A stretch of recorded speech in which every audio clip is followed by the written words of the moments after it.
A good, wet, cold, and wonderful setting to the weekend on this Friday. Welcome everyone to Tech Talk Friday. Hope you're safe at home. Hope you're all comfy. If you want to get that blanket, I can't nuzzle in and get ready for the show. Please do that because we want to have a great time with you. And of course, this week is a little special because we've been doing, especially from the Necole side, the one that brings you the show, we've been doing a full week on tech, and the theme that we're going on is reimagine, renew, and rebound. There's been a lot of shows that we've been doing from the perspective of how do you reimagine, renew yourself, and rebound yourself, especially in this day and age where tech is becoming ubiquitous. And of course, the only way we're going to end this week when it comes to tech is with Tech Talk Friday. So you're here for the conclusion of the week, and I hope you're joining us from whatever platform you're coming from, whether it is LinkedIn, Facebook, or YouTube. All right. So do join us, and remember the comments area. That's going to be where you leave your thoughts, you leave your questions. We'll bring it up during the conversations with our guests here today. And of course, the show is brought to you by Necole. If you want to accelerate your skills, development, growth in career, go on to Necole.app, find out how. A special promo code for this whole week that's been running, 5% off your subscription for Necole. The promo code is Make a Shift. All right, Make a Shift. That's a promo code you got to use. And of course, this show is not done by me alone. If you saw the preview, I promised you he's going to appear magically, and today he's appearing magically and full of light. Ladies and gentlemen, my equal host from Digital News Asia, Karamjit Singh. And somehow he's all seated like very panda like that. Okay, so I know that there's a lot of other news going about out there right now, considering the country at the moment, but we leave that aside. Today we're talking about tech. We're not talking about politics. But Karam, I want to bring up the pick of the week, and I knew for some reason this was going to come up because I saw this news in the middle of the week. And I remember we were having a conversation of a press release that came out from MDEC a few weeks ago, and you were actually asking this question. You were asking the question, where is the statement from the CEO? What's going on? Where's the clarity? What's happening here? And the pick of the week that you brought up is this one. MDEC CEO Serena Shukri ends troubled tenure and steps down as CEO. What happened? What happened here? Now, did this answer what you were asking a few weeks back? Yeah, I guess when I was asking for clarity, I was hoping, for the board to come out, right, and say that, the rumors are not true. We're solidly behind the CEO. So I was waiting for board to have action. So, the board probably didn't do anything. I think it's now 3 weeks since I wrote that. So, yeah. So this has come to it. This is it's been going on for a long time, right? And one part of me feels that it is she has been dealt a bad card because no MDEC CEO before has come in and people were starting to question the CEO's leadership, right? And none of the CEOs had to go through Yasmin did a change of government, and then after a change of government, then a backdoor government let's put it. Then after change, then suddenly got backdoor government some more. So, you get hit, change of government, no problem, right? Election every 5 year cycle happen. Then you got backdoor government, and you're like, kind of whiplash, boom. What went on? And then you cannot COVID, right? Then you boom, like what happened? Hey, my God, I finally got rid of the crick in my neck. Awesome. There you go. Wow. There you go. Anyway, but so I've been asking people, they say, was she dealt a bad card or whatever? So far, and I plan to write a commentary on this, and the few people, industry leaders I've spoken to are not sympathetic towards her. They said, look, COVID, don't give me that BS. Everybody is living through COVID. No special dispensation to you, to person X, right? Because they're living in a COVID environment. So that there have been, of course, then, but the key common issue coming out is that you cannot have an MDEC CEO who he or she or shim, right? We are all LBGT, friendly in this show. Cannot be someone who does not have ecosystem experience. That is right, criteria 1, criteria 2, criteria 3, right? Cannot be someone who's not from the ecosystem, because you want to quickly engage and build relationships, not build, you want to quickly engage and deepen relationships and get everybody on board with you, because we got to push Malaysia's digital economy even further, even faster, because there's a sense that we're falling behind. And you cannot give somebody that come in, I need 6 months to understand people and nuances and know, who Roshan is, who Nigesh is, what is Tech Talk Friday, blah, blah, blah. Cannot do that, right? Person comes and hits the ground running, and she didn't, and there were, of course, some things she did that were wrong, but not wrong deliberately, just because she didn't have the experience, leadership experience, none or so, right? And then that sense, right? And of course, the previous leadership team also didn't cut her any slack, and that, in a way, is unfair, right? Now, most of them are gone now, but so you've got issues on both sides, but really it was a poor decision to make her the CEO, someone with her background. And forget about, I don't care if the next CEO say, hey, this guy got, or this person got Goldman Sachs, and then Morgan Stanley, then Merrill Lynch, or whatever, say bollocks, that does not matter. Somebody must be from this ecosystem and have that. And then somebody said, but Cheryl from Magic made it work, right? Cheryl was already in the startup ecosystem, okay, Nigesh? And when she came back, she was still building the startup ecosystem. So your ecosystem stays the same. This is somebody from banking, financial, coming into the digital economy ecosystem. And then and they were not building organization from start. You come into a mature organization. Cheryl built the team from scratch. Everyone was her person, right? So totally, and the comparison cannot sync at all. So hopefully the next person. And I think the next person is like the worst kept secret in the ecosystem. So I won't announce it here. I'm going to do an article, then I'll announce their name. I don't want to put unnecessary pressure on them, but apparently the new person coming in 2 weeks now. So we will, in my next article, I'll put the person, his or her, or him, her, or neutral. Gender neutral is what? Yeah, I don't name and share with everyone, Yeah, and you're right on the ball when you said that. We were just having an off-air discussion with our guests as well about really the digital economy and the state of the digital business here in Malaysia, and how we really need to catch up, because other countries, the demands are different.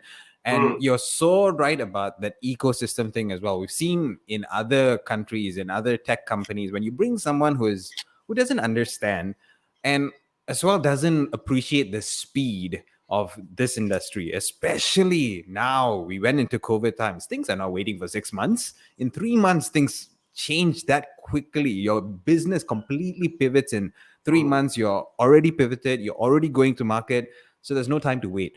So I guess you're right. You got to have someone who's in the circle, understands it, knows what to do, know how to build up from there, and of course, take advantage of what's going on right now. So if you want to read this particular story and also what Karam is going to write later on, make sure you drop by Digital News Asia. There's constant news on the ecosystem right there.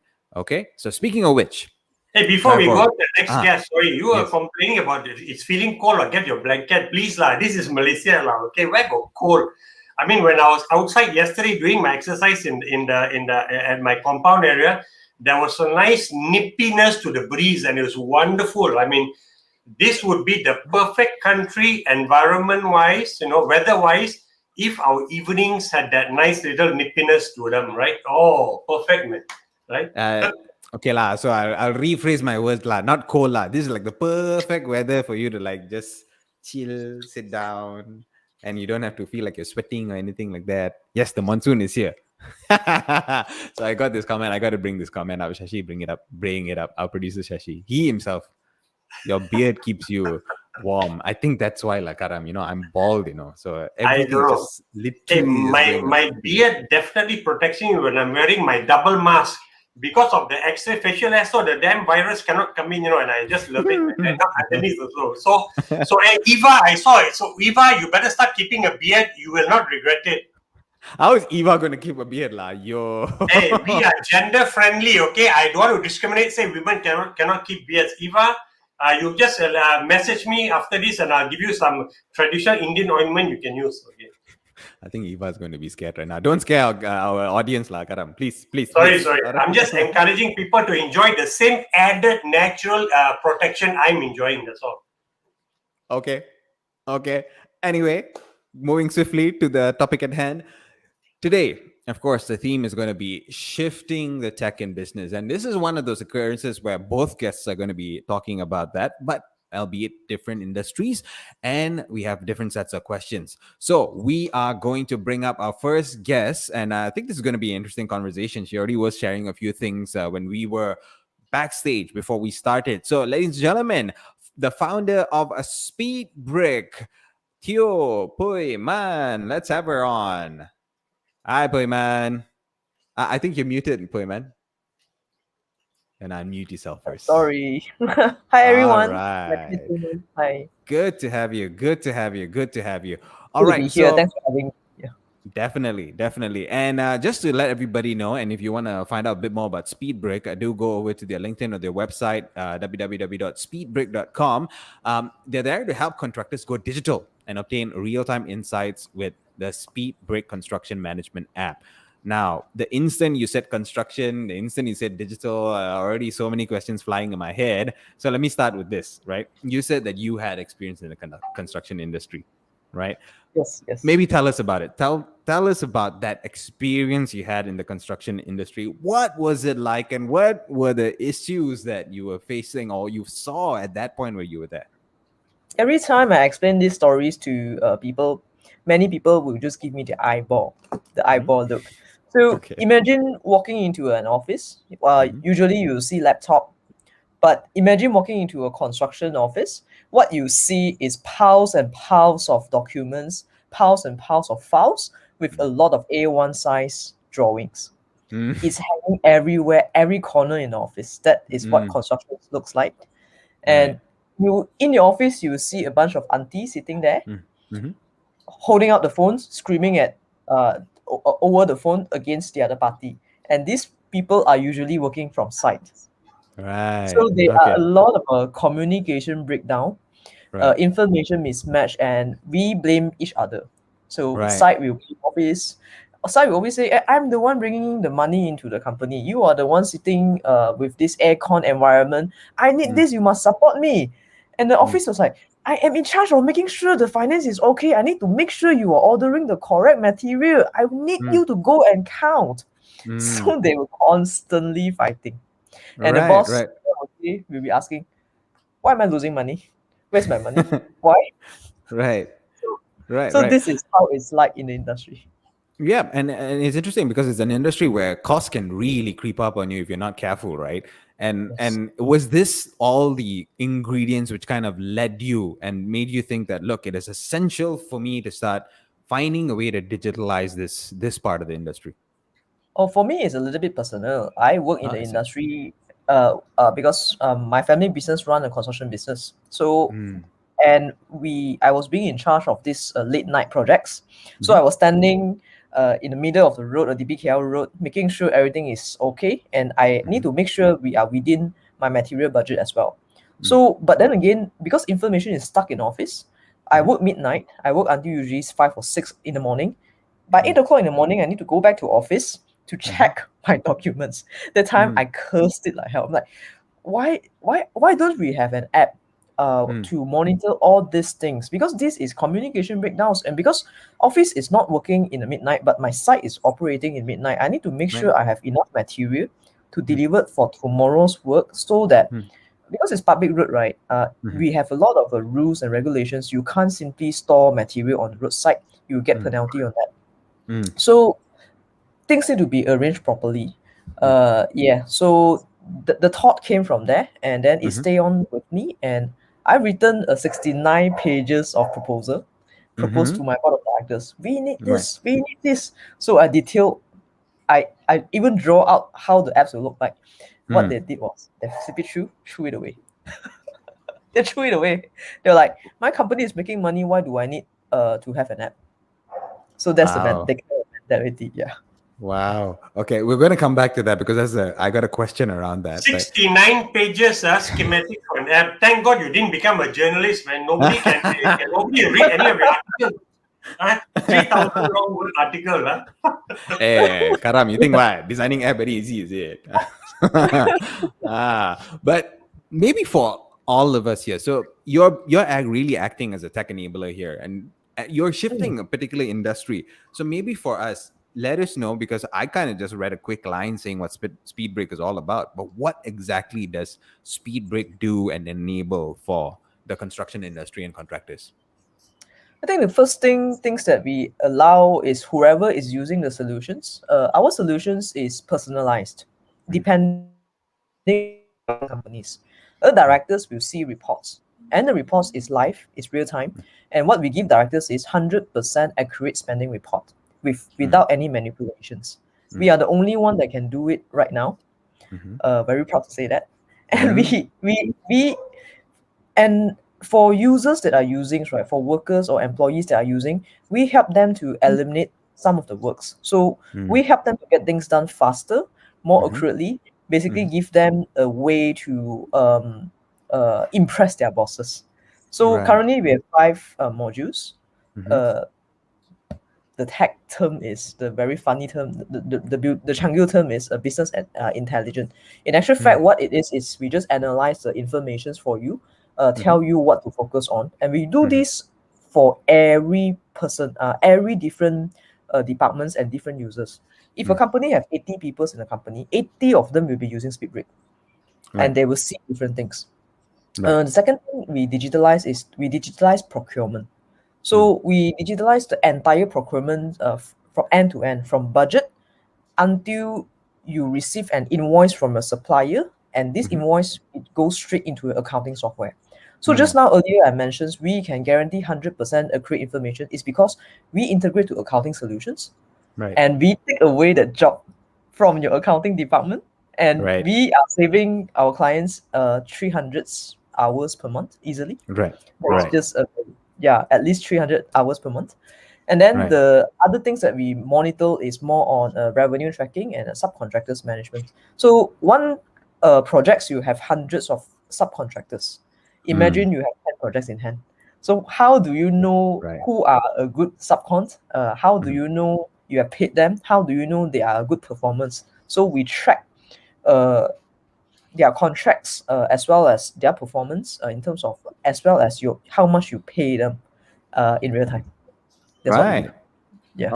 Okay. And so, in short, you're eliminating the shouting people in the office then, I guess? No, I think we actually create more shouts. Now directors will say, why? Because one major problems in the construction industry is everything is urgent. Everyone, they don't plan ahead most of the time. And right now we actually put the person's name over there who did not plan ahead. So I think people will act it. There's more accountability after using Speedbrick. Right. But this may be a bit controversial because I've had some experience in the past when it comes to construction projects and how some of them can be a little funny in the way that accounting is done, right? So what you're saying is full transparency, accountability, and that kind of starts removing those layers which can potentially happen. And it is a very traditional thought industry. You already said it at the beginning, right? Like you had a 69-page proposal, which is supposed to ease a person's life, but they look at it and like, for what, right? So in sense, like how are you overcoming that? And I think it's still that way, right? It's still like, and you said it before the show start, it is, why do I need something like this? My industry is, I know that person knows me, I get money, or good rah. So how exactly are you overcoming that hurdle? I think this is where we are. Speedbrick is doing it because we really understand the industry. The 69 pages now becoming maybe 600 or maybe 6,000 pages already. Wow. We literally analyze each positions, your job. What are the challenges you are facing? What are the frictions you are facing with these departments? So let's say, for instance, site supervisor. These are the things that he needs to do, but these are the information he needs to get things done, and he doesn't have these informations because this information is sitting on someone else's table. So by understanding what are the things that analyzing what issues we are trying to solve, we are able to solve the informations, and we didn't and we Speedbrick journey is a very long journey. We didn't start it today is what you see that what we have, but 5 years ago we were not like that. 5 years ago we were just trying to digitalize procurement. So it's a constant understanding of what is important to our clients, and we break down our clients into the who. So it's very, very detailed. And at this moment right now, where Speedbrick is, we have clients introducing clients. So clients, the market is very small. Directors knows each other. So the moment I pull out my client's testimonial, instantly my client will say, "Hey, you are interviewing, you are selling to this company, is it? He's my friend. Tonight we go out and have a drink." It's that kind of industry right now. So definitely. Then it go back to the focus is selling of a product. As long as there's always a lot of problems that our clients are trying to solve, but which problems cost them the most? We have to understand the client.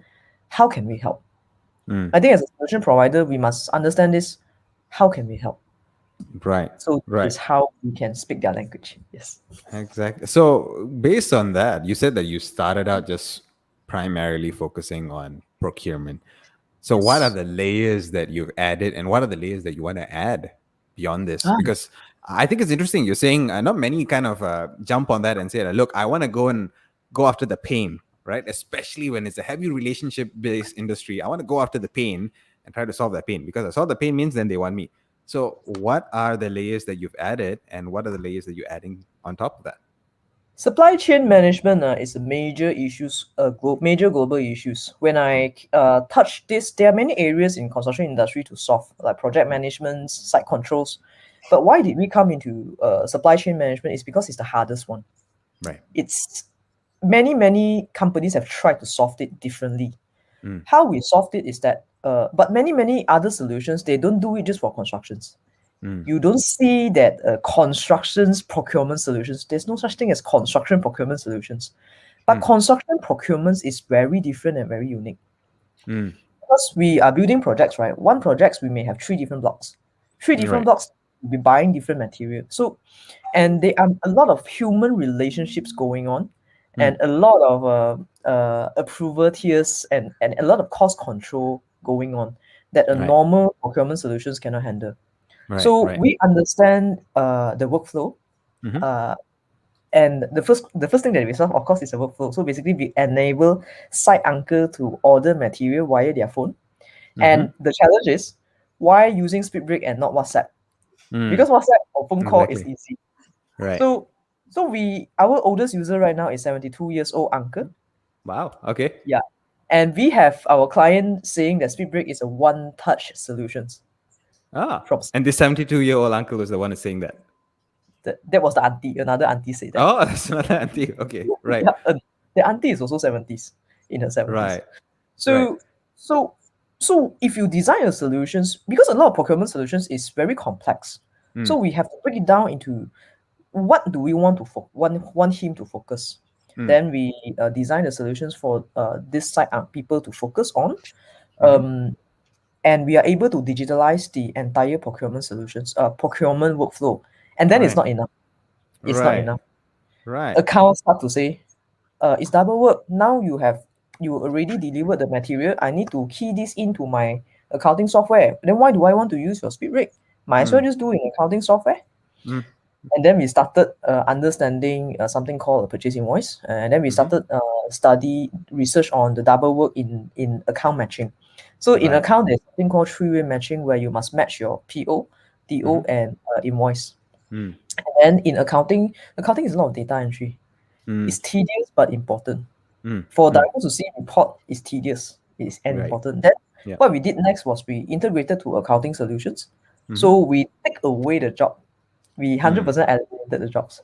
So and then the outcome of that is that we allow director to see real-time spending report 100%.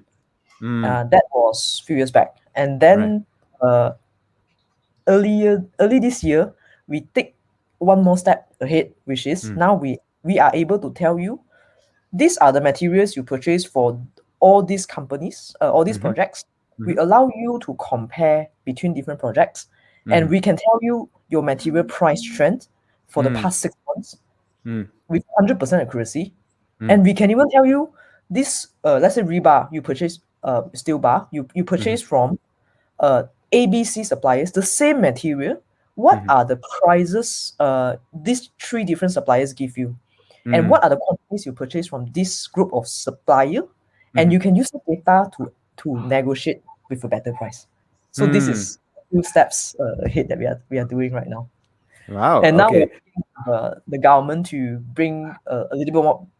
The government also have their own market price. Right. So Okay. we're doing it with a BCISM, and CI, which is a subsidiary of a CIDB. So we want to bring the market price, material price, to our users to show them whether you're buying this price at a higher by how many percent, lower by how many percent. Yeah, so we're not done yet. Just on this part. Yeah. Wow. Okay. Okay. I see that. Yeah, you've had the background. You're really utilizing the background. It's really addressing all these really clear different challenges that they are facing, and you're not just shooting in the dark per se, and you're listening. So I actually want to start bringing up some of the comments that are coming out here. So Eva Lim actually asked the question which you just answered right now, which is how do you convince the older generation to adopt a digital approach? I think you already answered that with that auntie and uncle story, with that whole, as long as it makes sense, it's easy for them, they're not doubling up their work, it eases their life, that's a solution for them, and they will start adopting it. There's a question here actually which leads into the last question I wanted to ask you as well. This is from Sashi Karabati as well. So being from a traditional construction industry, how did you get started on a digital journey? And did you bring in some IT folks? Did you outsource? Do you have some background to get started? You were talking about this just now when we were off before we started the show. So how did that start? By the way, I didn't come from the construction industry. My background is I'm a lawyer, so I come from the yes, okay. I'm a lawyer, and I'm now an arbitrator as well as a adjudicator. Okay. So how did I come into this digital journey is because I see there is a problem that worth solving. I don't have a IT background. What I did was I spent 1 year speaking to close to 60, 70 different tech guy. Yeah, so sometimes I still meet people. Hey, I wanted to join you last time. So I then found a startup founder who is willing to hop onto this journey with me. So we built everything in-house. My tech team built everything in-house. His name is Louis. He's very unique. He don't just build what I tell him to build. He has an IQ of 158. So we analyze, and we don't have resources, by the way. So we have very limited resources. So we have to make sure we don't do double work. We have to analyze everything, put this in front of clients. Are you sure this is what you want? 99% they will not tell you what they want. They will just tell you what they don't want. So, so that's how we started. Right. And when you say resources here, it's you're talking about people, money, that kind. Yeah, of course we don't have money when we first started. Speedbrick, we bootstrap all the way. Even until today, we are still bootstrapping. Right. Yes, it's actually a surprise to many people. But we are very proud to announce that we are finally cash flow positive early this year. Okay. Yes, it's to us it's like yes, we huge milestone. Yes, we are cash flow positive now. It proved that we are solving the right problems, but the journey doesn't stop there. To my partners and myself, we treat this as a journey of understanding the problems and solving real problems. That no one else is using this method. There are many methods to solve the problem. Doesn't mean we are the best. So we have to really understand what are the issues and how do we solve the problems in our client's lens, not in our own lens. Right. Yeah. Right. So that's where we are now. Any plans to go for a funding round or anything like that? Or are you still going to stick to your guns and go bootstrapping all the way? Oh, definitely. We need to raise if you want to grow. Okay. So can that be revealed, or is that still a secret at the moment? It depends on, I think it depends on when and how. We have no experience. we tried very hard to get supports in Malaysia. We find it really, really difficult. So maybe we can have a separate discussion on this because I am a real life stories or startup stories where I tried almost everything, but I didn't get anything. And of course, when we started 200, I went to knock 200 contractors' doors. They say it's a good idea, but none of them willing to put their money on the table. So we really been through the hardship. And then this year we also managed to secure the largest Singaporean company, contractors in Singapore. So we are also having a Singapore office just a few months back. So it's another milestone in Singapore. Right. And guess what? We are Singaporean government funded for that particular project. Just that one project. Yeah. So the Singapore government is funding that project that we pilot in Singapore for our client, not through us, it's through our client. So it speaks something very deeply about our country. So since we are in Malaysia, right? Right. And yeah, so I've got this one last question for you. We've got another one coming, but let's see if we can answer that a bit later on. We're going to move on to our next guest as well. And the last question is, you mentioned this, and it's curious to me because this time that we're in, COVID times, of course, we're all in lockdown. There's not much movement. All industries are facing some challenge or another. But you mentioned that you are busier than ever right now. What's happening? What's happening that is making you busier than ever right now? I think contractors are suffering. They are suffering in terms of a contract. There are a lot of contract disputes right now.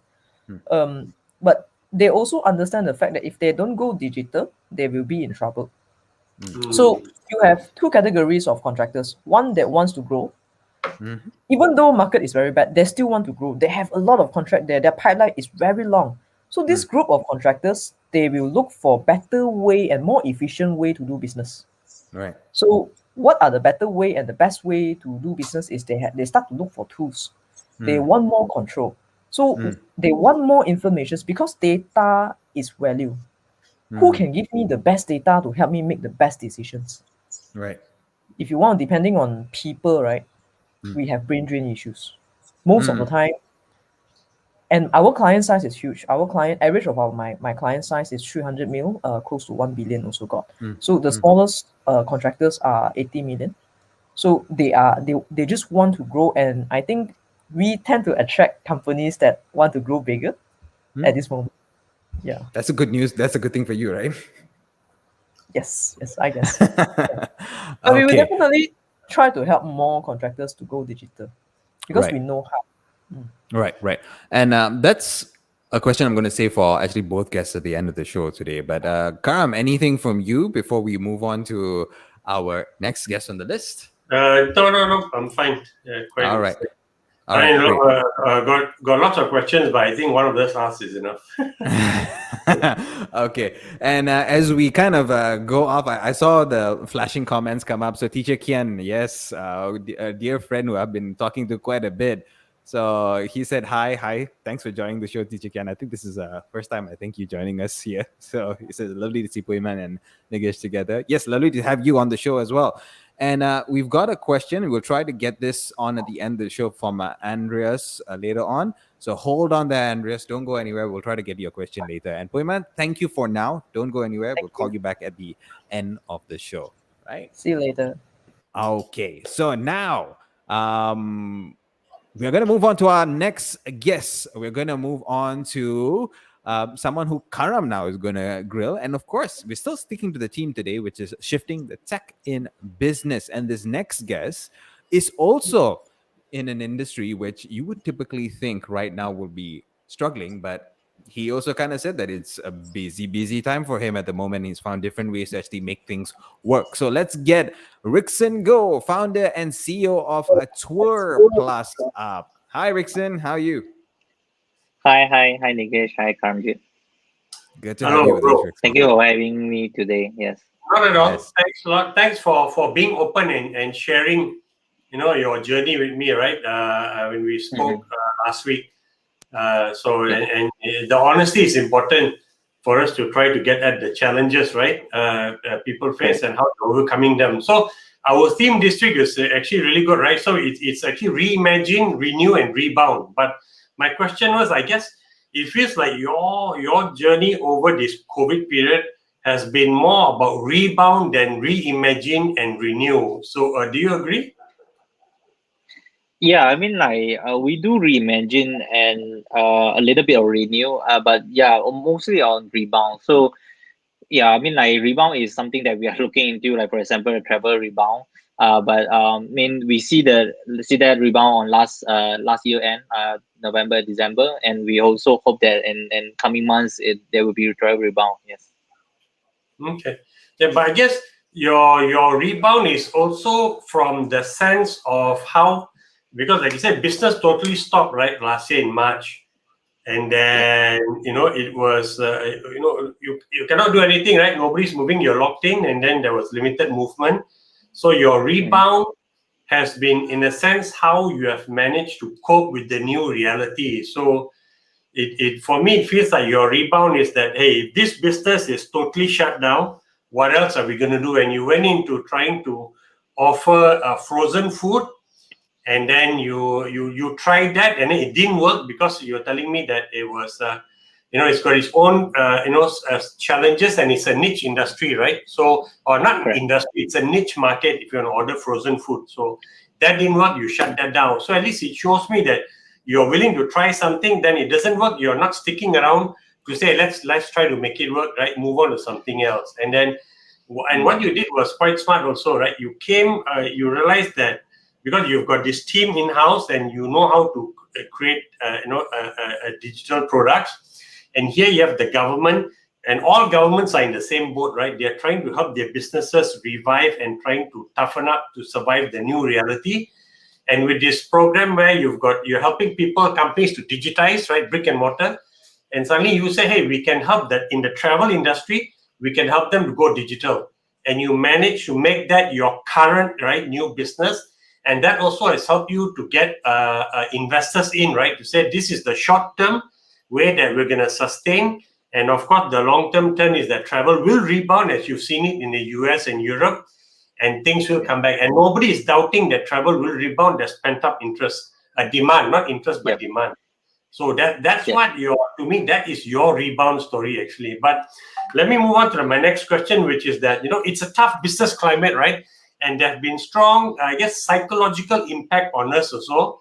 And looking at your own experience, and because you told me that it was tough for you also to try to be positive and to portray that optimism to everyone out there, especially your team looking at you, because you said that they also like kind of gave up, hey, this is going nowhere.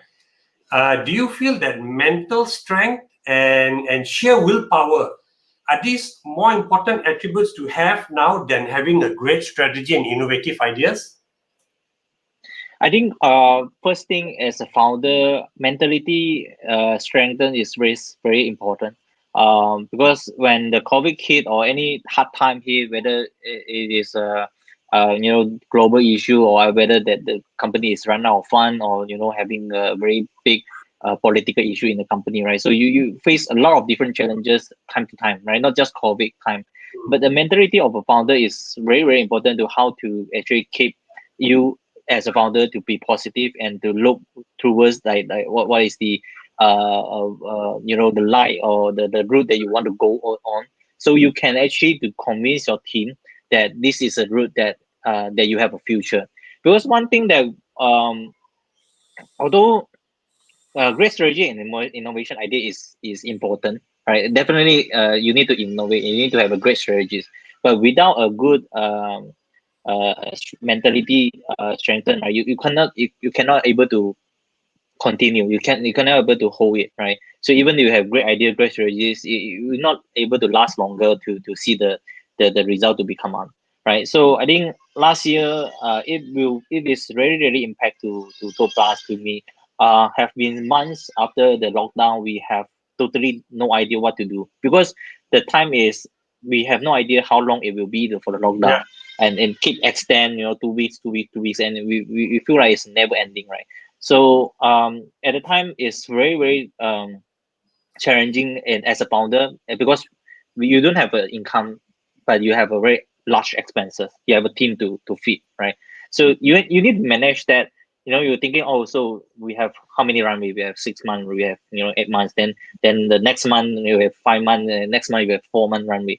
So in a way that it's a very high pressure for a founder to feel like, is it the right way to keep the team going? Because when you decide to cut off the team, it's very hard to build it back, right?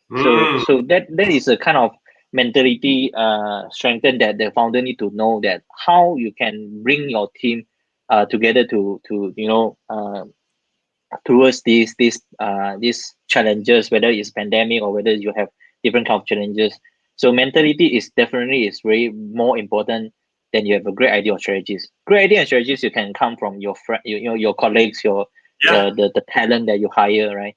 But without a strong mentality of a founder, you won't able to execute anything. Yeah. But I would say that Rickson, but the thing is, you've been running Tourplus actually for a long time. Somebody said that you were even in the space back in like 2015, right? But I thought you started in like 2017. So were you already running a kind of travel-related business in 2015, or this entrepreneur got it wrong, the date's wrong? The 2015, yes. The actual model that we are more structured is on 2017. Start from 2017. We have using 2 years time to pivot, to try out different way of business model, because at the time, like 2015, I was very young. Right? I was literally first. Although Tourplus is still my first startup, but at the time I have no idea what is a lot of this pitch deck investment. What is the revenue model? Yeah, when I first time I heard of the investor tell me, the judge tell me, what is your monetization model? I've stunned. What is mean monetization model? Right. So yeah. So that use small words, bro. How to make money? Okay. Yeah, correct. It's so lot of jargon word that I have been to pass. So we've been in the market for quite some times, and there is a lot of experience that build up, and a lot of connections and brand that we have foundation, and then the relationship with our providers, our clients is there, right? So I think the actual one is 2015 that we started out from 2015, and just like 2017 we pivoted into more structured business model, and until now. Yeah. Wow, took you 2 years. So interesting. This competitor said that he didn't know much about you, but you were around. But he said that you were resilient. So he used the word resilient for you. So even at that age, your competitors were already acknowledging that you're there. And resilient means you're probably struggling, but you're still trying to keep going. So you cannot put a value on somebody having those kind of traits. And also, I think when you talk about having this mental strength, no entrepreneur out there knows, right? Because nobody puts, there's no test you can do to say, how's my mental strength? You only can assess your mental strength, your conviction, your ability to take pain, when it happens to you, right? There's no test you can take, or no questionnaire you can do, simulation you can do. So you are lucky that you have that. And I say, and I bring this up because in my own experience, in a small way, there was a point where I was telling, some people that, hey, we're going to run out of money X month, right? And what happened is that one person just carried on as usual. For me, that lit a fire under me, like, oh my God, I got to do more. Whatever it is, I got to do more, right? And for another person, he said that he froze and he couldn't function properly for those few months. And he didn't tell me this till later. Then I was like, wow, how incredible the human mind is. You tell 3 people the same scenario, and each one reacted differently, So if I had frozen, then DNA would have been long gone. And maybe I would have been working for somebody else now, right? So don't have to worry about all these challenges you face as a founder. So that's why I found what you have done over this many months since your business shut down is quite incredible, right? You've built so you can go out and read the story DNA Road, right? You form partnerships with people, right? And you've managed to, and you found an opportunity to make money now using a government initiative, right? Because the government wants to help people survive, hey, you can do.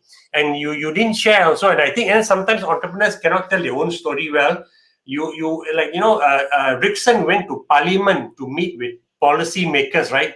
Anyone who talked to him, and just to say that, look, I can help to, with companies, right? If they're going digital, because we're a tech company. And then that, I don't know how much a role that played, but he was able to be certified, accredited as a digital service, a technology service provider. And when the government gives you that acknowledgement, you can go there and convince brick and mortar companies to take advantage of this government grant, and they pay for like up to 5,000 ringgit, right, or more, if you go digital. So that takes to see that opportunity, right, is quite interesting. Not many startups have told me to say, hey, we're relying on this government grant to try to keep our business going while we wait for our regular business, right, to resume. You did that. And then you build relationship with big companies, right? So that when travel rebounds, you're able to offer these services. And the most recent one is that with Tourism Selangor. So just at a high level quickly, because I don't want to be talking, but I want to make sure that people appreciate what is done. He just partnered with Tourism Selangor to say that I will help you build your app, because Tourism Selangor didn't have an app. And I'll build it for free. But any revenue that we get from people connecting to the supply on the app, right? This supply means a travel package, a walking package, a hotel, right? Rent, going White River was rafting or whatever. Any revenue that comes from that, we will share the profit, not the revenue, 50-50. And on top of that, Tourism Selangor has got a big database of suppliers they work with. Many are like second, third tier or small companies. The Tourism Selangor has a relationship with them. Convince them to go digital, and when you convince them, then we will go and do the digitization for them. Then that's revenue for you also. And I thought that's just a super smart way to leverage, and create a win-win situation for Tourism Selangor. State of Selangor is win-win, because then they want all these traditional business to go digital to whatever extent, but more than what they are now. And and they have chosen you to be their partner for that, and somebody in the ecosystem said that's an incredible win-win you've created for yourself. It didn't fall on your lap, right? You have to go and convince people, and I think that grit and that ability to sniff opportunity while your main business has totally shut down and there's still no light at the end of the tunnel is amazing. So full credit to you. I think people. And I want people to acknowledge and to realize what you've done there, right? Amazing. Thank you, Karamjit. Yeah. No. So just now moving on to a third question, which is, yes. And I brought this question because I was in a panel session. I was listening to a panel session yesterday, and 3 of the CEOs said that their staff are feeling demotivated and not so engaged with the company because they're working fully remote. So for you, your team is all remote. How are you keeping your team engaged and motivated? Of course, you raising $1 million, right, last October was fantastic motivation, right? Hey, I won't put on LinkedIn now that I'm looking for opportunities. I'll stay on. But you want them to be motivated and also sensitive to their mental health, because I have no idea how to be sensitive to the mental health of my team, right? So can you answer this question? Yes. Yeah, of course. I think that is very precise. I think that is a very right question to ask. And for me, I think raising fund is just something that good. I think it's not for a company perspective. Yes, capital perspective is very important. But for employee perspective or mental health, is good to have, because whether the company raising fund or not, right? They're only taking the salary, right? They're taking the whatever salary. You will just think that, okay, you're the company raising fund, you have more runway, right? We have more business. I think the more important thing is about the visions and also the communication within the team, and that is important, because people tend to be, we are a group, and a group person, right? We need to communicate well. So if you stuck at home, right? Stuck at home, and then you look at a monitor for Zoom, like every meeting you go in the Zoom, right? It's very boring, and that time you just, maybe next time I'll just lie at my bed and then put my AirPod in, and then I just open up Zoom without open up the camera. So that do have, right? That kind of person, I think a lot of people are doing that, but is you don't talk loudly, right? So but that is basically demotivated already, right? So this, when you have that kind of person, or you yourself is doing that, you are demotivated to your job or your career, or the company direction. So for me, I think communication is very important within the team. To communicate what we have to constantly communicate what is the goal we are hitting, what is the vision that we are doing, what is the mission that the company is providing to the clients or our users. And that is very important, because if you lose that communication, and like everyone when they're on board, you will tell them, but 1 month, 2 months, 3 months later, they will start forget, and or will just they don't know what they are doing, right? So that constant communication is very important, and we do when we say constant communication, it's not like every day send or WhatsApp, or every day Zoom meeting, say how are you, it's not kind of thing. When I say constant communication, right, is basically on two types. One is on the work type, when you are working hour, so you need to like Zoom as usual, you need to let them know what is a very clear task, and also the objective that you want to do for every task. That one is important. So the second one is the communication of the like how, like casual chit chat, right? Okay. So right now we are stuck at home. We are not going to office, so we didn't see our colleague. We didn't see your partners. There, you cannot say, hey, let's go for lunch, let's go for badminton, let's go for KTV. You can't do that, right? And let's go for a beer. So that is very important for a company culture or company mentor, staff mentor, because when you have that, people start talking a little bit of their whatever they feel like to the company or to the job, to the people. A lot of this chit chat thing, right? And that's important, because we want to listen to all these people. Yep. What we do here is we don't use Zoom, because Zoom is like every time you give it a link, right? We say, oh shit, it's a business type. Every time I open a Zoom, is I need to be formal. I need to be, I need to be look into the objective of the Zoom, right? You never talk about like, let's have a karaoke session in the Zoom, right? You don't do that. So what we find out on the last few months is we use a software called Gather. It's basically a 2D solution, 2D VR, 2D gamification kind of virtual office. So basically, we build our office there, right? We build a virtual office in Gather, and then we let everyone go in together. And then when the Gather, good thing is like you don't have to click a link to talk to people, where it's like very formality, right? Gather is like you walk past people, you walk near there, right? With your keyboard, of course, you walk near to the avatar, then you instantly can talk to them. Or either you are in the same room, you can talk to them. So we use that as a fundamental of a communication platform that we just sometimes I want to know how are they working, right? I would just chit chat with them. I would just walk by there using the Gather the town. Like I'm sitting in my home by using the software. I walk by them, behind them, and just talking, because they can hear me, right? It's not like I opening up Zoom, hey, how are you, right? I'm doing stuff, right? Then suddenly you want me to open Zoom just to say how am I, right? So we use that as is fun, because when we use that already, like people start communicating, people start chit chatting. When you say communicating, it's not spontaneous conversations, not structured. Hey, correct. Yeah, you don't want to have every Zoom meeting is like a objective business structure, and that is very boring.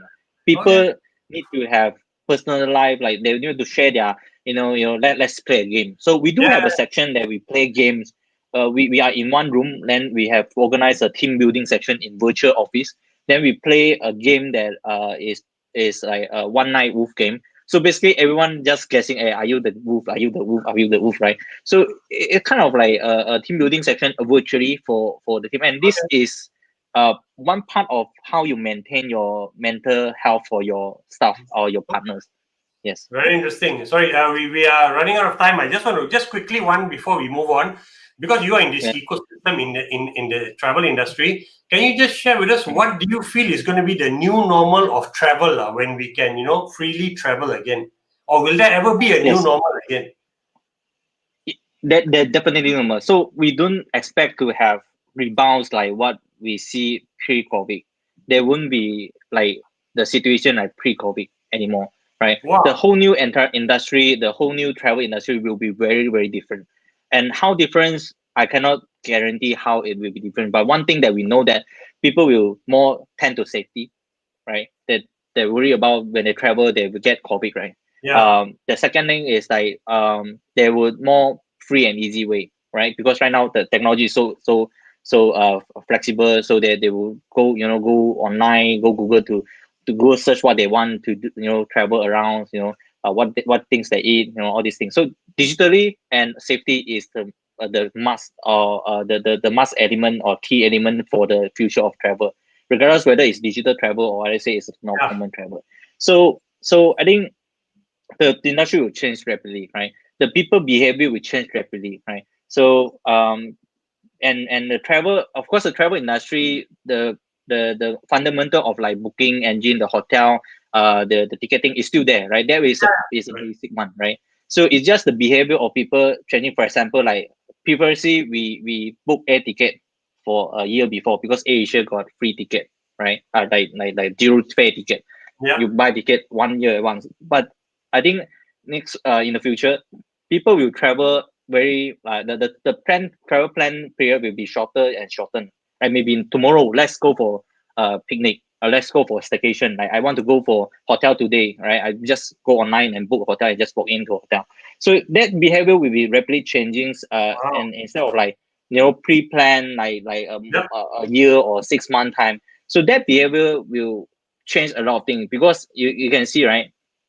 Travel segment is a lot of operators and agency, and OTA is basically trying to eat up the market a lot already. And with the pandemic coming in, OTA will be basically the biggest player in the market. And you can see the player like agency, the traditional agency, basically is going to very less only, right? Okay. Maybe there's still big company like big travel company, group company, they still survive, but small agency, they just change to other industry already for now.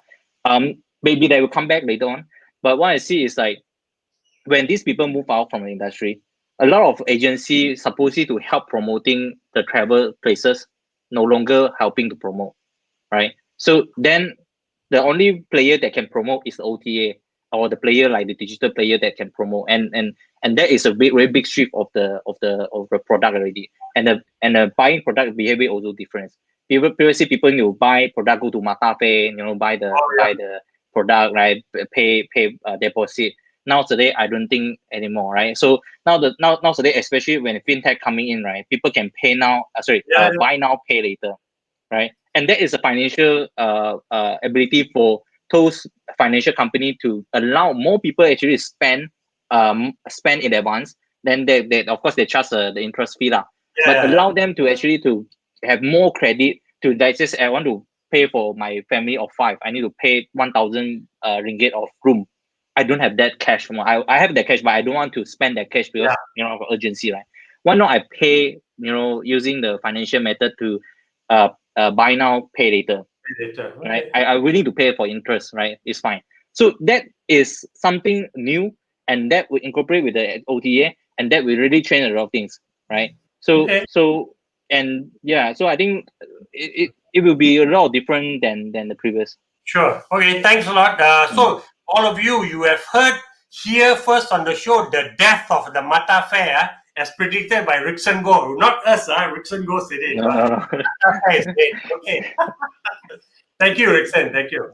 All right. Thank you, Rickson. Actually, a lot of what you're mentioning is things that I would say warms my heart a little bit, because especially trying to keep that resilience going, how you're working with your team, that idea using GatherTown, because I've used that for some sessions before. I mean, there were the sessions I was part of, they were running events, they used GatherTown, but you implementing it as a day-to-day thing, that's super interesting. I think it's an idea that I think I may want to bring back to the team as well. So the Leaderonomics digital team, if you're hearing, GatherTown idea, what do you think? So let's bring back on the screen our first guest, Pui Mun from Speedbrick. And I've got a joint question for you. But Pui Mun, there's actually a question from Andreas Nawarath, who actually asked you this question. Can we just flash up the question? Maybe you don't have to answer now, but I just want to let you know about this question that he asked. I think you already kind of answered it, but perhaps you may want to reach out to him later and answer. To me, one of the most important arguments of digitalization is to help customers become more environmentally friendly. How would you say Speedbrick can do that or contribute in terms of sustainability? So maybe you want to connect later and let Andres know, because he had On to LinkedIn, yeah. leave. Yeah, he had to leave the show because he's got another meeting to join. And Andreas is also a proponent of using GatherTown again, Rickson. So there you go. He says that, yep, we use GatherTown in our team as a replacement for real meeting. It Yes. worked okay, right? But well, perhaps there's different uses for different things, like Rickson mentioned. Maybe the more official ones, you want to use platforms like Zoom, but to keep everyone kind of replicating that office feel, GatherTown could work. All right. So the joint question I have for both of y'all is this, and because we are focusing on, of course, the theme Karan mentioned, and I mentioned earlier in the show, we imagine renew, rebound. But today we're talking about shifting the tech in business. And the joint question I want to ask both of y'all, maybe we can start with Pui Mun first, is, tech is important. You both are living it. You both are doing it. You both are actually proponents of spreading it out. But why do you think right now it is super, super important for business to start adopting tech, especially in this climate? So I think maybe start with Pui Mun first. I think sustainability, as well as right now, it's how can you compete? We are all staying in a digital world now. How are you going to compete in a digital world with the traditional method? If you are confident that you can still compete in a digital world with traditional methods, then the next question is how long? It's not it's no longer the when, it's no longer the whether you're coming on board or not. The question is when are you coming on board, and how are you coming on board? I think that should be the right questions to ask. Yeah, Right. Very that's my answer. insightful. Correct. Rickson, your thought? Yeah, so to top up what Pui Mun said, I think digitalization, uh, we everyone know is a trend, right? But I think is in the future is a must already. It's a day to day life, right? So there won't be saying like doing a business you don't have a website, right? So it's something like doing a business you need to have a bank account, something like that, right? So doing a business you definitely need digital tools to help on your business. It's just what kind of tools that can help you, right? So I think like what Pui Mun say, is the question is not when you want like why you want to join, is when you want to join. Yeah. Yeah, and I agree with both of y'all when you say, yeah, maybe a few years ago it was a trend, but now it's a must. It is a must for it to happen, because we all are starting to agree that it is not going to go back to how things were. That's just going to be a completely new way of living. I take even this, where the news yesterday came out saying that, okay, fine, phase one, Klang Valley, we can now go dine in. But majority of whomever I talk to is saying, look, I'm not ready. I'm not ready at all. It's just still not safe out there just yet. I'm still going to keep as safe as possible. So if that's the case, how do we keep going? How do we keep connecting? And tech has come in as that replacement. So it's going to be, it's a must right now. Karam, any questions from you? No, we already passed the 1 hour time, so Yep. So actually, thank you both for joining and staying on for so long, especially because this is a little special. We're ending a week where we're talking about this theme, reimagine, renew, and also rebound. And I actually, both of y'all kind of, in what you were saying, live those stories, right? Live those stories of how you had to reimagine things, how you had to renew your approach as you face different challenges, and how did you rebound when you met difficulties as you went through. And throughout the week, we had many stories across many different shows like this. And I hope everyone who was out there was able to join us on each one of them. And we are really honored. I think both me and Karam are really honored that we get to end this whole thing here on Tech Talk Friday with both of y'all as well. So for everyone out there, hope you had a great week with us. Remember, if you want to, now for companies out there, if you want to find new solutions for yourself, especially when it comes to learning, development, engagement, how are you going to adopt tech in a blended manner so that you can get your workforce ready? Drop by Necole.tech, find out more information from there, and actually book some time with us. We'll love to talk to every one of you out there. And also, like Karam said, go on to Digital News Asia to check out the news in the Malaysian or sometimes the global digital landscape, what's happening. Keep yourself informed because, as our guest said today, digital is no more a trend, it's a must. Okay. And of course, we're going to do this kind of weekly things from time to time. We're going to do another one next month. And it's kind of interesting what Rickson was saying, because that's where we're going next month. Re-strategize, reskill, and restart. We're going to get a bit more human and how tech interacts with human beings, where this month we focused on the business. So both Pui Mun, Rickson, thank you so much. Thank you, everybody who joined us on the show. Those who were commenting today, was great to see a lot of comments coming up. If you want to connect with both of them, the best place to do that is on their LinkedIn. So can we just flash that up? Both Pui Mun's LinkedIn, there you go. So just find her, Pui Mun Teoh, on LinkedIn. You can connect with her there. And of course, Rickson Goh, and you can find him on LinkedIn, and they would love to connect you right over there. So as a note from both the hosts here, Nigesh and also Karam, and our guests, Pui Mun and also Rickson, everybody, have a wonderful weekend. Thank you for joining us for Tech Talk Friday. We will see you next week again. But before that, stay safe, stay healthy, get vaccinated, and enjoy your weekend. Bye, everyone. Bye. Thank you.